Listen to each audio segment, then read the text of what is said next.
Hello and welcome to the Contrarians. I'm Greg O'Mahony, sitting in this week for Peter Van Onselen, who is currently at a rural retreat in regional New South Wales, researching for a story that you're going to be hearing a lot about in the coming days. I'll start by introducing the panel. On the far right, Julie and Lisa, just, I think, celebrated longest ever head of the Menzies Research Centre. Great to have you with us, Julian. Thanks very much, Greg. Next to him, Peter Bartley, head of the McKell Institute. Peter, we'll ask Peter Bentley even. We'll ask in a moment, Peter, a little bit about that institute. And Claire Harvey, recently appointed Deputy Editor of the Sunday Telegraph. Good to have you with us again. Thank you very much. Claire, if I could start with you. The story of the week has been the Craig Thompson saga, and in the last 48 hours I think we've seen appeals from all sides of politics for a more humanist approach to effectively leave the guy alone a bit. You've been following the story very closely. Your paper's taken a huge interest in it. You'd also say you're a humanist at heart. How have you read it? Has the coalition crossed the line, and should people like Tony Abbott be careful going forward? Yeah, I think it's pretty rich right now for Tony Abbott to suddenly discover compassion for Craig Thompson. You know, I think that there can't be much doubt that this is a strategy from Tony Abbott rather than a genuine discovery of heart. I'm sure Tony Abbott is a compassionate person, but nothing really has changed about Craig Thompson except for increasing signs that he is upset. So there's really no reason why the coalition should be changing its tack from the brutal attack that it's sustained for a very long time on Craig. Are you concerned about how your paper's been reporting the issue? I see Mark Latham wrote an article about 10 days ago saying he was very wary of what happened to John Brogden and the potential for this to have a very ugly end. Is that something you're conscious of as an editor? Yeah, I think we're very conscious to be fair to Craig Thompson. I think I think in every story that we've run, we've gone to him, we've given him his chance to have his say. In stories like this, though, you can't get away from the fact that allegations have been made. It's the media's duty to report allegations if they're serious enough. I think that our responsibility is to make sure we do a fair story. On Mark Latham, though, that's someone who's never been shy about throwing around not only defamatory but also wrong allegations about people who, for all he knows, could be very vulnerable.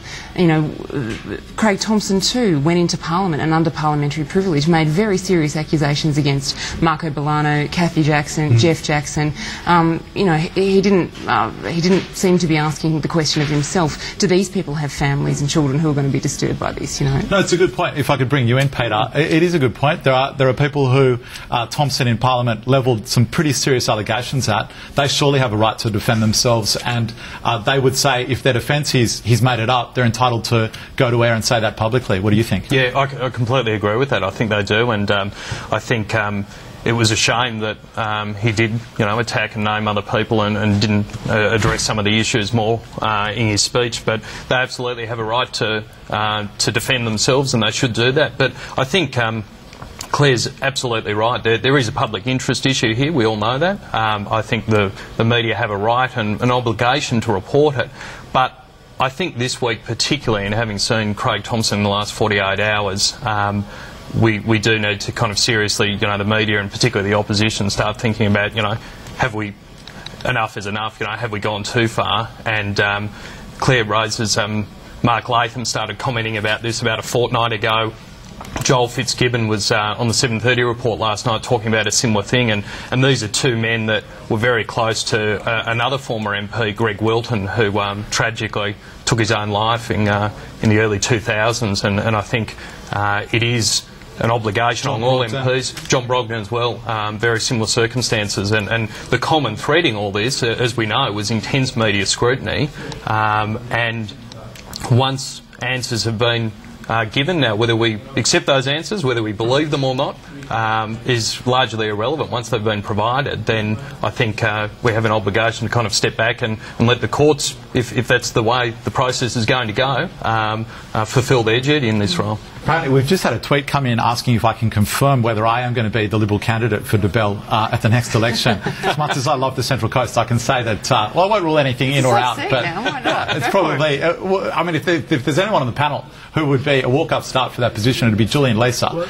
I'd rather, don't answer that. I've got a question for you. Are you embarrassed by the way Tony Abbott has held himself the last fortnight? No, I'm not embarrassed. I mean, I think what's changed in this week is that Craig Thomson has given a human face to these allegations. Some politicians have a lot of gall and no shame and will just ride these things out, but Craig Thomson's obviously been very badly affected by this series of allegations. He gave his defence an hour of defence where he basically, as Claire said, took aim at a whole bunch of people. But and he convinced you?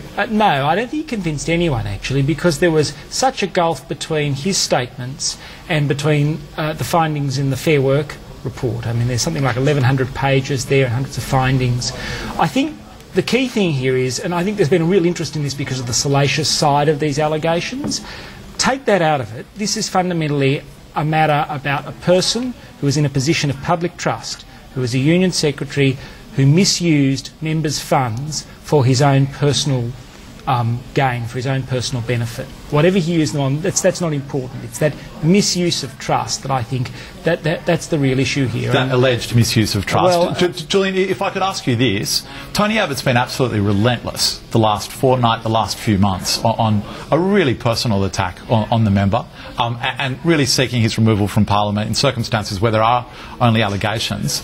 How could you argue with the idea that his late found sympathy this morning and this afternoon is anything other than crocodile tears, as Shorten says? Very clearly, because what's changed this week is you've seen the way in which Craig Thomson has reacted to the report when he finally gave his statement. He could have spoken about these matters. What's the relevance of that, Julian? Well, because different people react in different ways to these things, and you have to. We're all human beings. We can see when another human being is suffering, but so you don't think it would have been a fair assumption to assume that Craig Thomson would have been personally destroyed the last few months? Look, these allegations have been around for months and months, and we haven't seen Craig Thomson look upset. We haven't seen him come out and make these sort of statements before.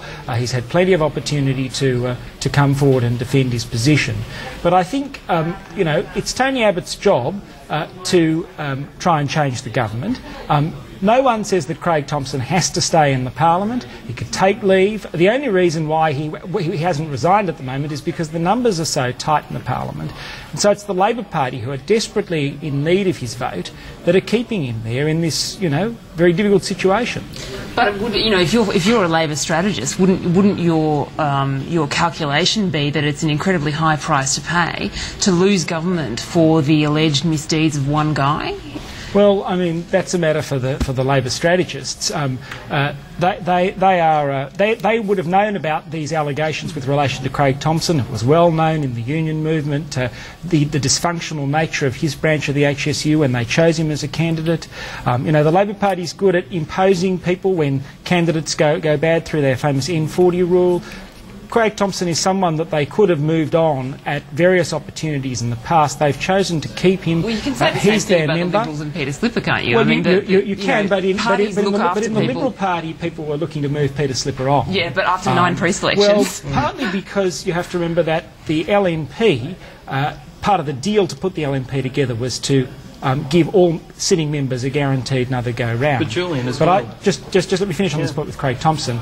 At the end of the day, the Labor Party desperately needs his vote. If he were to resign, of course, that would change the government, and given current polling, that would be it for the Labor Party. I think the broader point that Greg makes is right, in that it's a bit rich for Tony Abbott to be kind of standing on the high moral ground on this issue now, when you look at Victoria, this is politics, I think we can all accept that. In Victoria, you have the Victorian Liberal government on a knife edge as well, and they have an MP that allegations are being made against, and they're standing by him now. That's fine, but that's because of politics, because they don't want to face a by-election and potentially lose government. Well, put aside Victoria, what about Bill Heffernan? I mean, Claire, your paper broke the story last week. Just say something about the story to the viewers, and also where does it sit, and do you believe that it does paint Tony Abbott in a pretty hypocritical light? Yeah, Bill Heffernan's the very famous Liberal enforcer, I suppose you could call him. That's certainly what people in the Liberal Party call him. He's Tony Abbott's man on the National Executive. He's a forceful kind of bushy from Junee. He is alleged to have approached another member of the Liberal Party at a branch meeting on the Central Coast, called him a poofter and pushed him over. Now, Heffernan denies that. There's been a denial also from senior members of the State Liberal Party executive. The Labor Party's line on this story has been that if Tony Abbott is genuine about parties needing to police the behaviour of their members, then Bill Heffernan should be at least facing some sort of reprimand. That doesn't seem to have happened at all. It seems to have been the Liberals have gone very, very quiet on this. Well, Julian, let me ask you. There's been absolute radio silence from the coalition on this issue. I mean, how do you feel about it? Personally, I find it extraordinary that Bill Heffernan's still in Parliament after what he did to Justice Kirby a few years ago. But what are your thoughts? Yeah, if these allegations are true, they're certainly not the way I'd behave, and certainly not the way that most Liberals that I know would behave. But, you know, if you compare the situation, we're talking about a bloke here who took members' funds from among the poorest paid workers in the community and spent them on his personal matters versus a bloke who's made a very stupid remark. That's, you know, I don't think you can compare the two fairly. They're very different scenarios. I think there is a comparison, and you know, the allegations against Craig Thompson are absolutely abhorrent, and I agree, I think are much more significant than the allegations against Bill Heffernan. But the difference is the Labor government has never said that Craig Thompson, you know, is innocent. They've never, you know, admitted. They've said, you know, let's go through the proper processes. Whereas the Liberal Party, I believe, on Monday, after the Sunday Telly broke that story, immediately came out and said they've conducted their own investigation. He is innocent, and that's the end of that. And well, I think that is a significant. A pretty rapid investigation was conducted rather than the 4-year saga of Fair Work Australia. Yeah, that's right. There's just efficiency in the organisation. I think the Liberal Party, you know, people throw, it's politics. People have a go at people all the time in political parties. The Central Coast of the Liberal Party, it's well known, hasn't necessarily been a happy part of the Liberal Party. And very polite and diplomatic way to put it. Are you very close to Bill Heffernan, Julian? Oh, look, I know Bill Heffernan. I've never worked for him, but you know, he's not on my speed dial. But he's you know, he's been a former party president in this state. Criticising a coalition member. You know, he's been a former party president of this state. You know, he's one of the few people in the party who really understands rural issues, and he's been very good at reaching out to people in rural communities on behalf of the party. Isn't the point, though, that parties are at a time in Australia's political history where there are no dark corners? You know, things that happen in a Central Coast branch meeting, things that happen in a sort of reasonably obscure union are going to become big news. There is no getting away from it. And parties have the responsibility to make sure that all their members are behaving ethically, don't they? You know, it's not okay to say, oh, well, he's an eccentric. It doesn't really matter. I think we'll hold that forward. We have to take a commercial break. You're watching The Contrarians.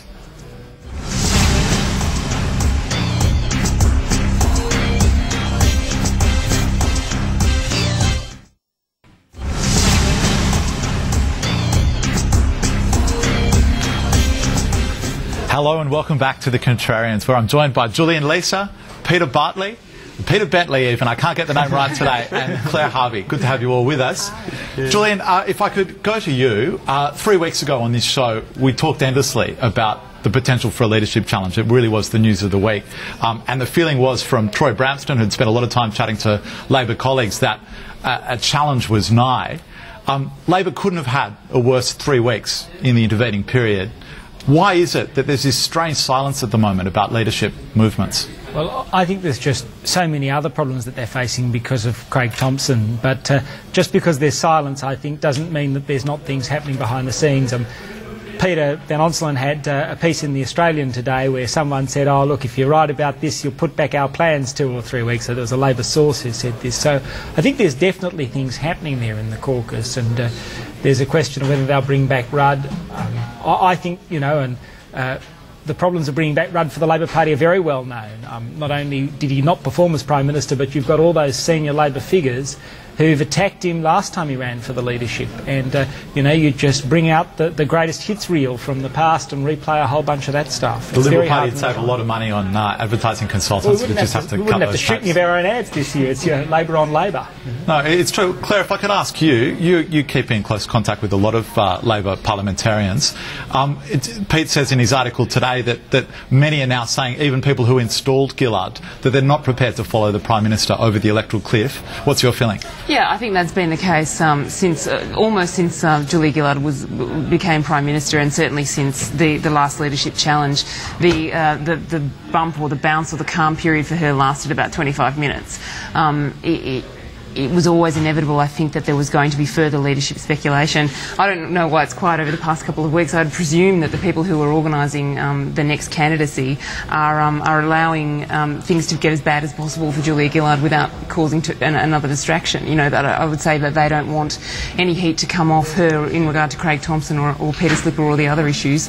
But I do think that they'll be another reassessment when the next news poll comes out in a couple of weeks. I think there was a waiting to see if there would be a bounce out of the budget, which you know, there sometimes is in a tough budget. Michelle Grattan writes an article today saying that the Labor really needs to start now thinking about an electoral campaign to save the furniture. I think that game's probably over. It's more about the bathroom fixtures. But she also says that the best thing the Labor Party could do is reinstall Rudd and quickly go to the electorate and quickly have the new Prime Minister back with the old, but the new Prime Minister say, we're going to change up a lot of the things that Gillard's done wrong. We're going to listen to you. We're going to quickly go to the polls. What do you think about that as a strategy? The big question is going to be, if that happens, what do they do about the carbon tax or the carbon price? It's coming into effect on the 1st of July. Business is ready for it, even though there's a great deal of complaint already about negative impacts. I think that is one very big question that a new Prime Minister would have to answer. Going to an election straight away would not solve the problem of deep uncertainty in the business sector about the future. Peter, how could Labor credibly return to Kevin Rudd? It's now quite clear that what wasn't known or talked about at the time, but what is known now, is that he was dysfunctional. People couldn't work with him. There was so much about his leadership style that was better suited to ancient Rome than modern Australia. How on earth could the party turn to him as some sort of political messiah at this stage? Well, I think it'd be tough, but I think the interesting thing is, ever since June 2010, when Julia Gillard challenged Kevin Rudd for the leadership, and no one saw it coming, no one in the party, no one in the media, no one anywhere, and ever since that time, for the last 2 years essentially, we've had leadership speculation because no one wants to miss the story. And so when there are leaks, and at the start of this year and late last year, there obviously was speculation that culminated in a challenge. But it's interesting now, when we kind of have 3 weeks where no one is talking about it, that immediately we turn to considering that, you know, there must be a leadership challenge underway. I think my own personal view is, you know, the government's doing it very tough right now. You know, we don't need to go through the challenges that they're facing, and I think having brought down a budget, having and I know we might talk about the OECD and some other factors, there's a lot of stories they want to be talking about, and they're battening down the hatches and trying to talk about those as much as possible. Now, so you think business as usual, government's going well and it's all very stable? I'm not saying it's all very stable, and I'm not saying it's going very well. I don't think anyone would assert that. There's massive challenges out there, but I do think it is interesting that over the last 3 weeks, just because we haven't heard anything doesn't mean that, you know, there's a Machiavellian plan afoot. It might just mean that, you know, government MPs, government ministers who are doing it tough are just working hard trying to get out a message and trying to, you know, talk about some of their policies. And those insiders who a few weeks ago were saying we're not going to follow the PM over the electoral cliff have changed their mind, you think? I don't think that at all. I think there's always, in any political party, there's going to be people that you know, have varying views, and we saw that at the start of this year with the challenge. It exists in the Liberal Party. There's a whole group that would rather Malcolm Turnbull be PM and be opposition leader. That exists. You know, there's no one that could credibly deny that. But I think the fact of the matter is the government is doing it tough, and as an outsider looking at them, it seems to me they're just trying to sell the budget, trying to talk about their policies and trying not to talk about Craig Thompson and other issues that are kind of bashing them around their head in the media. I want to take you back to Greg's point about the Michelle Grattan strategy, if we could call it that, of installing Rudd and going straight to an election. You hear this around the traps from time to time. How is that actually going to solve any of the real problems that beset the Labor Party around delivery of policy and around policy direction? Greg, I want to know if you've got a view on that at all. Where do you see them actually making any substantial change if it's all just another smoke and mirrors? Well, it's a difficult one. If Rudd gets reappointed, so to speak, you'd hardly say he's done it on the back of a wonderful policy platform that he spent the last 2 years articulating. All Rudd seems to do is talk about himself. He's gone radio silent recently, but his main focus is himself and his legacy. It'd be very difficult to say that he's changed in any way in a policy sense. The interesting question is whether he's changed at all in a personal sense and whether people could work with him. And isn't the question then, you know, you switch leaders, go to another election, lose. You perhaps hold a couple of backbench seats that you wouldn't, marginal seats rather, and a couple of backbenches that you would have otherwise lost. Then what? Then there's another leader burnt off. Labor's very good at burning off leaders at both the state and federal level. I don't see why it's a good strategy for Labor to dump Gillard now. Well, there does come a time, Claire, when you've got nothing left to lose. There's talk of Labor losing 13 seats in New South Wales. So maybe with Rudd they might lose 11? And Rudd, I mean, he hasn't entirely been silent. He did launch Bob Katter's new History of Australia this week. And, when you look at Rudd... Sydney Writers Festival, you've been honorary member of Sydney Writers Festival, exactly. I don't think you could ever look at anything Rudd does in a purely coincidental fashion. I thought he was sending a signal to people that, remember, I'm a friend of Bob Katter's. I'm the only person who could possibly deliver Bob Katter for what that was worth for as long as a Rudd government might last. I think he, like a lot of us, are fascinated by Bob Katter, and the more time we can spend with someone like him and reading his book and learning about his policy objectives, the better. I'm not sure it's going to be on my short list. I think you're speaking for about 2 people. Okay. But great to have you with us. You've got one thing in common. He's also a big fan of Red Ted Theodore, the Labor Treasurer of Queensland in the Depression. It's an interesting combination of people that he likes. The thing I keep thinking about at the end of a week like this, where there's just been so much data, you wake up every morning wondering if today's the last day for the government. If you think back to Rob Oakeshott's speech, he installed the government, he said, because it was the best chance of stability, and he really sung the praises of stability as the highest goal for an Australian parliament. It'd be fascinating to know what's going through his mind at the moment. Do you think it's fair to say, Julian, that the very tough stance he's particularly taken on Craig Thomson recently is a man who's starting to come to terms with the fact that he perhaps got it wrong? I think that's undoubtedly the case. I mean, that interview that he did this week on Lateline was very uncomfortable, the way he was squirming around. There's a duty that they have to the Parliament.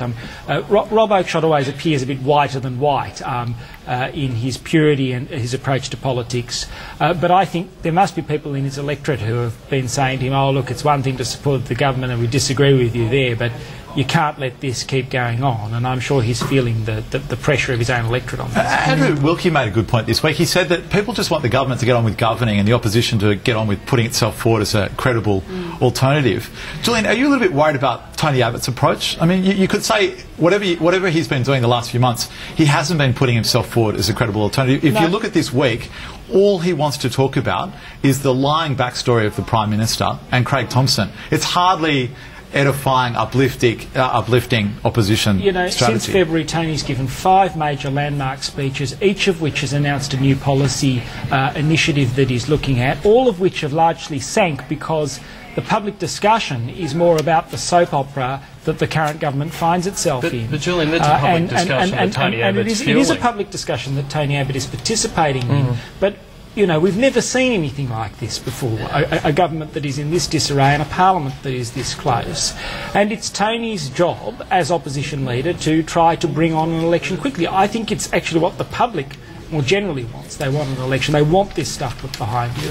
And when you're coming to the election period, there will be a greater focus on some of those policy things as we're talking about. But I think Greg's point is very good in that it's about, on both sides of politics, appealing to people's better angels. And if Tony Abbott kind of raised the public debate and started talking about policies and started critiquing the government's policies, then that would allow the government to, respond, to have a proper debate about an NDIS, about other issues. You've had a big national debate about the carbon tax and the mining tax. On the NDIS, there's been a reasonable degree of bipartisanship, except around the question of whether it's properly funded or not in the current budget. But I think there could have been a lot more discussion on these sorts of issues, and Tony Abbott and others could be kind of leading that. And as I say, it would... Well, it's not the job of the opposition leader to lead but I think when every day they're attacking on no one's arguing a horrible issue in the Craig Thomson issue, but if they were speaking and critiquing policy, then we'd be talking about policy. Well, doesn't the government get the opposition it deserves? Isn't it the government's job too to force the opposition onto that ground, onto that policy ground?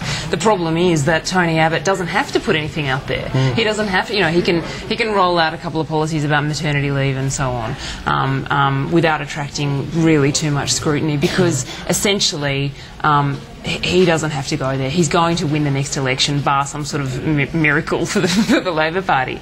You know, I just think, you know, in fairness, because Tony Abbott always gets slammed for not enough policy. He actually has been putting out some stuff. He speaks ad nauseum about boat people, the carbon tax, and the lying back story. I'm happy to. That's the 6 o'clock news grabs. I'm happy to send you the speeches where he's talking about the need for a second tax commissioner to look at actually using Infrastructure Australia properly in terms of the assessment of new infrastructure. You know, to the paid parental leave policy, which Claire mentioned. You know, Julian, I'll endorse his foreign language student policy. I think it was a good one, but I just wish we could see more of that. Well, you know, if we had a debate about some of those things, but you know, the government has the bully pulpit. They're the ones that are supposed to run the agenda, and I think this government just hasn't been able to do that properly. Okay, we'll hold that thought. Thank you, Julian. We're going to take a commercial break. You're watching The Contrarians. We'll be back shortly.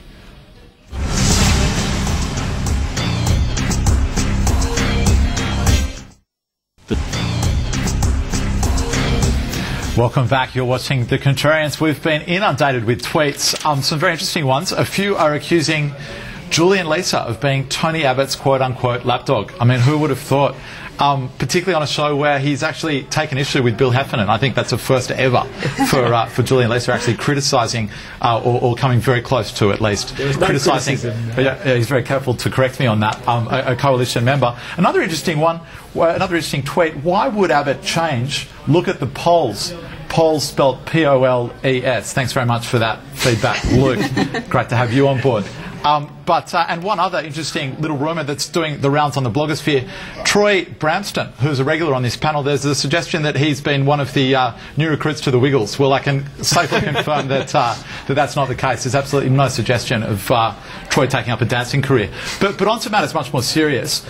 One thing that Tony Abbott did talk long and hard about this week was the carbon tax, and we saw job losses announced in Kurri Kurri, the shutdown of an aluminium smelter, and predictably, Tony came out and said it's all about the carbon tax, even though the company listed about 20 factors. Julian, is that the sort of politics that makes people pretty sceptical about the people leading us? Well, I think the big thing with the carbon tax is the uncertainty in the economy that it's causing, and I think the potential additional cost to business. Yes, there are a range of factors behind this particular aluminium smelter shutting down, but you know, this is a time where this is a time, well, because that's the one that is the current government's policy that's about to be brought in. Well, you know, I've talked to accountants who are and management consultants who are advising businesses in trying to deal with the carbon tax and the complexity of it. But Julian, when you look at the statements makes it very, very difficult, and the uncertainty about, you know, what's going to happen with the carbon tax. The number of times I've been on this show, and Peter Van Onselen has said to me, you know, is Abbott really going to get rid of the carbon tax? I mean, people need to understand, when Abbott becomes Prime Minister, it's the first thing to go. But isn't that where the uncertainty comes from? Isn't that the uncertainty for business? People just need to realise that they will be getting rid of the carbon tax in however long it takes to have an election. When you have an election, it's the first item of business. How about there's no uncertainty. Claire, if I could ask you, listening to Tony Abbott's speech this week, you'd think that this business was a thriving aluminium smelter till the government announced it was going to bring in a carbon tax. Of course that's not right, and of course it's got to do with the China slowdown, the Aussie dollar, the manufacturing slowdown globally, and the GFC potentially Mark II in Europe. What do you think? How cynically do you view what Abbott's doing with the carbon tax? Look, I think as political strategy, it's exactly what he should do. I think it's also pretty dishonest. You know, I think you can't blame a tax that hasn't come in for the collapse of a business that is doing really badly and has been for a while. It's exactly like when the federal government shut down the live cattle trade to Indonesia briefly. Cattle processors were saying we're going to have to shut down because of this. You know, we haven't had any income for several months. You know, that was the problem, that they hadn't had any income for several months. It's very convenient to blame the latest announcement, the latest policy, something that's coming. The same thing happened with the GST, to the great frustration, I think, of Peter Costello and John Howard. You know, the economy is troubled. That's the honest truth on a global scale, and that's why this kind of plant is shutting down. Isn't this part of the problem for the government, Peter? That the carbon tax, if you believe in it, it is a tax for good times, for times of plenty, when the country and the people can afford to think about an issue like the environment. But in an environment where Europe's on the cusp of blowing up, where China's growing slower than it's grown for 13 years, isn't it a real risk hitting the electorate with this sort of policy right now? Listen, I think you're right in that when with the global economy going through a lot of tough times right now, and there are a lot of factors. And if we look at the aluminium plant, it's the Aussie dollar, it's a global dropping aluminium. So there are factors out there that are driving job losses, and so it's a challenge for the government to explain that either this has nothing to do with the carbon tax, or, as was the case with the aluminium, and don't believe me or Tony Abbott, believe the owners of the station that said the carbon tax was one of 20 factors, and they were long-term factors. The short-term factors were the Aussie dollar, etc., etc. But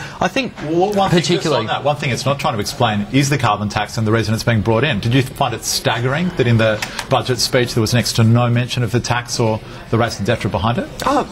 I wasn't particularly surprised. I think there's been a fair bit of coverage given to the carbon tax. I think we'll continue to talk about it and debate it, and the government will continue to speak about it. So that wasn't particularly surprising. There's no mention of the carbon tax. Yes, that's the most. I find it extraordinary in those ads. There's no mention of the carbon tax, and that's what maybe there should be. This compo is for people as a result of the effect of the carbon tax.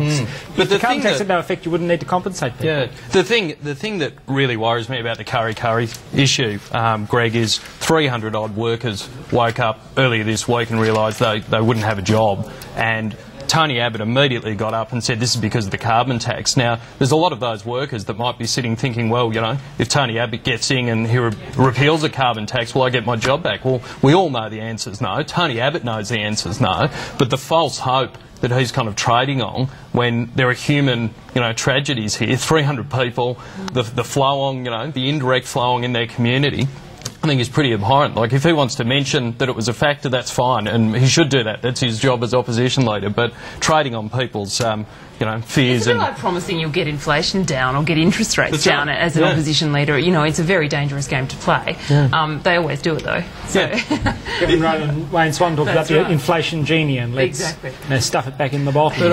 Is he playing political games with people's lives? No, I was going to say I didn't think that that's at all a fair characterisation. He's clearly opposed to the carbon tax. The carbon tax has an effect on the economy. Even before it's introduced, businesses need to make decisions about investment in relation to ongoing activities that they have, and it's a factor that they need to take into account. It's terrible that people have lost their jobs. I feel sorry for those families. I'm sure Tony Abbott feels sorry for those families. But he's right to point out that this is the government's central economic policy, is to bring in this tax, and it has an effect. And we know it has an effect. We know the government knows it's having an effect. That's why they're paying people these compensation payouts. Well, we've been corrected. Luke Quilty sent in a tweet saying, quote unquote, Abbott is inspirational and just oozes policy. He's the guy who told us that high school kids should learn a language. How could we forget? I mean, what a powerful statement that was. It's quite a revolting mental image, isn't it? Tony Abbott oozing anything. No, it's true, let alone policy. And I mean, we overlooked that, Julian. I mean, what an outrage. Final thoughts. You can make a big mockery of the Asian language point, but there are many Chinese people and Indians, or English is one of the national languages in India, but who are learning English. Why shouldn't we learn some of the languages? I don't care what language people learn. It's a good mental discipline for children to learn. We're running out of time. Claire Harvey, week ahead, you're putting together the Sunday paper. What can we expect?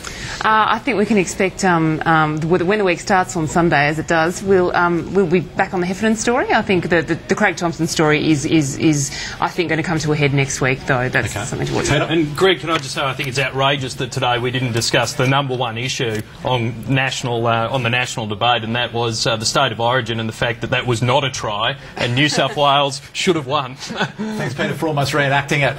That's all we have time for. Thanks very much to our panel, Julian Lisa, Peter Bentley and Claire Harvey. Great to have you on board. I'm Greg O'Mahony, sitting in this week for Peter Van Onselen. He'll be back at the same time next week. You've been watching The Contrarians.